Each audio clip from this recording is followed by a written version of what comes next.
Hi, this is Johnny. I'm a global artist ambassador for FENIX360, and I'm joined today by the musical artist, Mike LANTHIER of Wolf 7 Music. Mike, how are you, man? I'm doing great, John. Thanks for having me.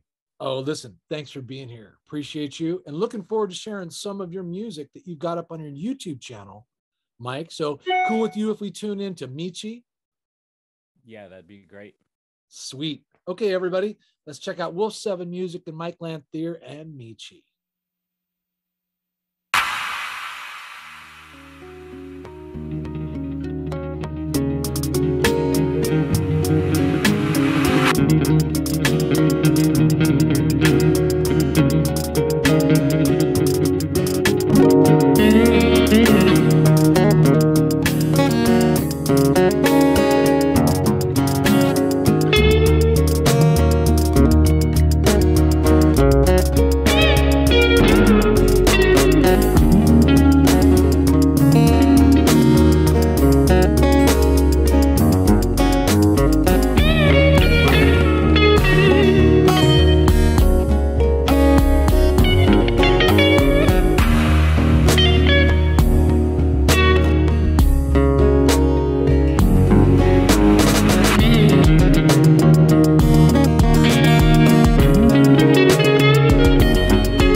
Appreciate it, man. Listen, can you tell me what was the inspiration for Michi? And I'd also like to know where you're from and some of the highlights of your progression in becoming an artist. Well, Michi is a song that happens kind of like a lot of my music, pretty much by accident. Um, as far as the sound, I wanted something at the time to be a little bit more acoustic. I kind of wanted to give the idea of like the soundtrack to like some strange crossover spaghetti western samurai kind of feel. Vibe. That's awesome. And I grew up in Colorado, and I've been playing guitar since I was 8 years old. I got my first guitar in a pawn shop, Fender Stratocaster in a pawn shop when I was 8. Sweet. And I still play that guitar to this day. It's actually the primary instrument that I record with. And I've been playing music most of my life as kind of an escape. I grew up in a very, very abusive household, and music was something that gave me focus and purpose, and let me kind of forget about the things that were going on around me when I was doing it. Music was really the only thing that kind of provided that for me.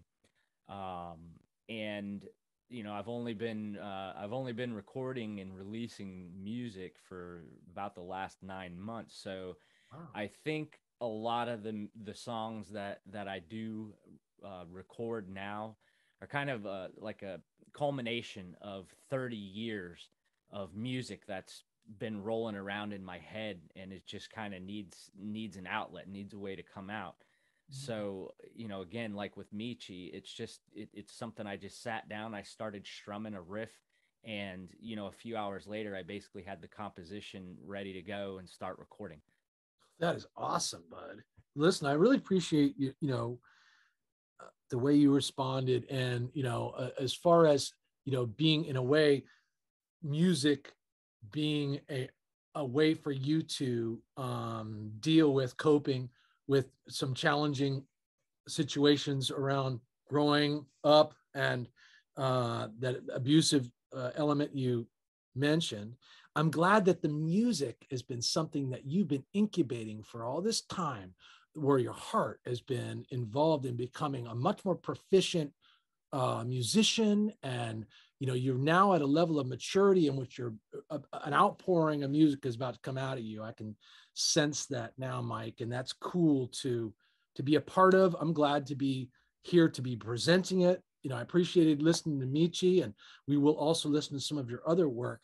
But can you tell me, maybe during the difficult times, or even in better, possibly recent times, were there other artists that you were inspired by growing up or even recently that have helped inspire you to influence your work? Probably the biggest influence on me as a musician has been Jimi Hendrix. I mean, when I picked out my first guitar, instead of going home and getting lessons and starting basically from scratch, the first thing that I did was bought a tab, the whole album of like Electric Ladyland or something, which obviously was a ridiculous thing to think of somebody who's never starting with that. Yeah, playing. right. It's absurd. But that's what I wanted to do. When I started playing guitar, I wanted to do what Jimi Hendrix did.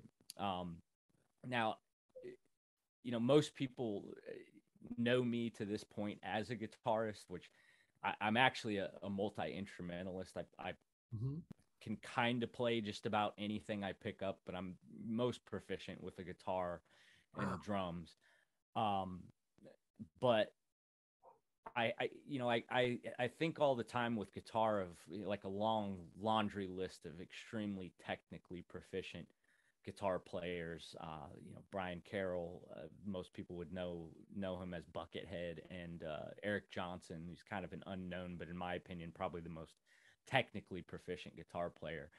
But I always kind of go back to Jimi Hendrix because Jimi Hendrix could play poorly from the from the perspective of musical theory and technical proficiency. He could really play kind of poorly and still invoke emotion, in my opinion, more so than the most competent shredding guitarist you've ever heard.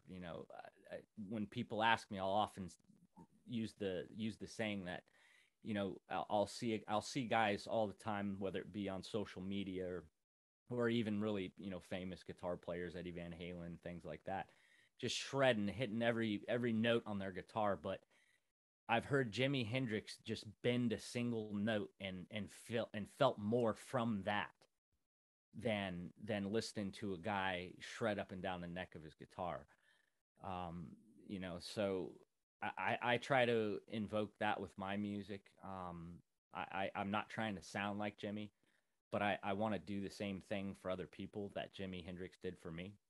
That is so beautiful, bud. I can't even tell you. I also have feeling about Jimi Hendrix, the God, this guy. I mean, listen, I just had a conversation with a reggae artist the other day also who feels the same way about Jimi Hendrix and has a tribute to Jimi Hendrix as well.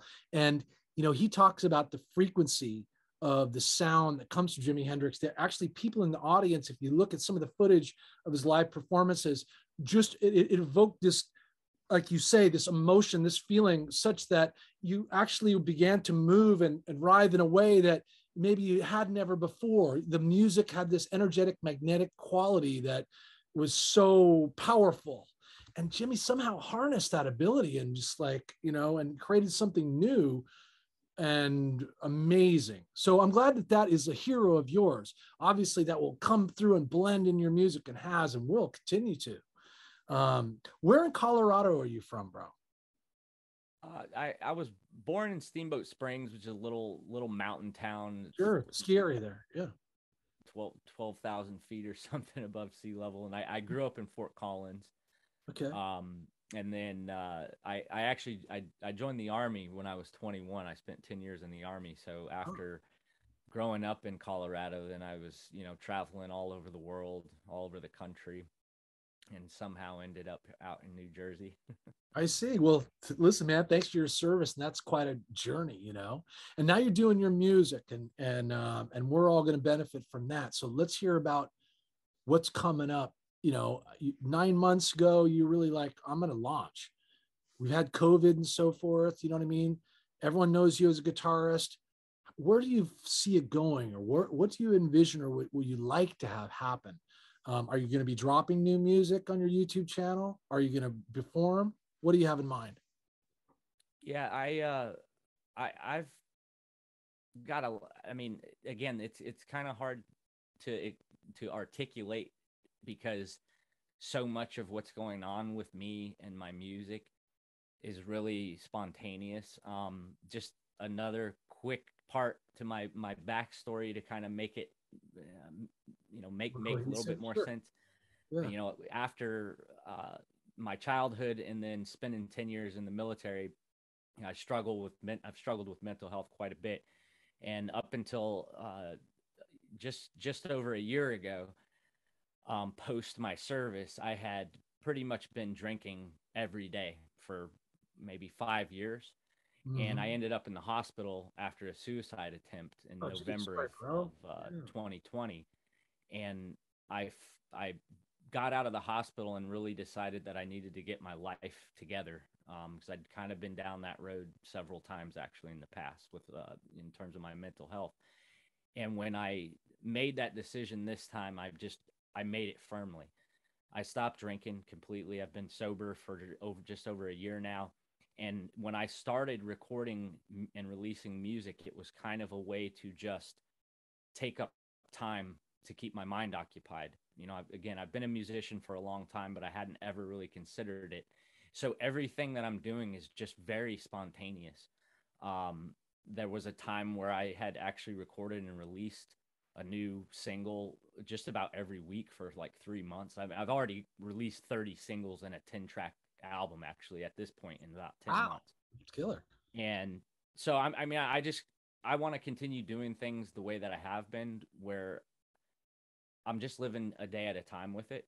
When I feel like working on music, I work on music, and right now that's pretty much every day. So people can probably expect to see me, dropping singles probably a few times every month, and in the next couple months, I plan to actually start doing some vocals, because up to this point, everything I've done has been instrumental. And I think that's kind of the next evolution in my music is to start doing some vocal work. Man, that's brilliant. Now, listen, I can tell your humility, and I can tell also, you know what I mean, by the authenticity and the honesty with which you just shared, struggles and challenges and growth that you've gone through, and so here's the thing: flow of consciousness is happening in real time for you. So we'll see where that basically flows out of. But I see something also that you're recognizing. You're an inner power, a divinity, a spark of music that is creative and inspirational. And the rest of us want to feel that too, man. So just like Jimi Hendrix, make people feel, I can see that's in you as well, brother. So thanks, Mike. We're going to be looking forward to what you do drop coming up here in the near future by tuning into your social channels that everyone you can find below our interview today. And let's look for Wolf Music 7 and Mike LANTHIER and the music that's going to be coming up on FENIX360. And listen, I really appreciate meeting you, learning your story. I'm really proud and thankful. And thanks for being with me, Mike. Really appreciate you. Thanks again, John. I really appreciate you having me. Our man, peace. Be well. Keep it rolling, brother. It's good.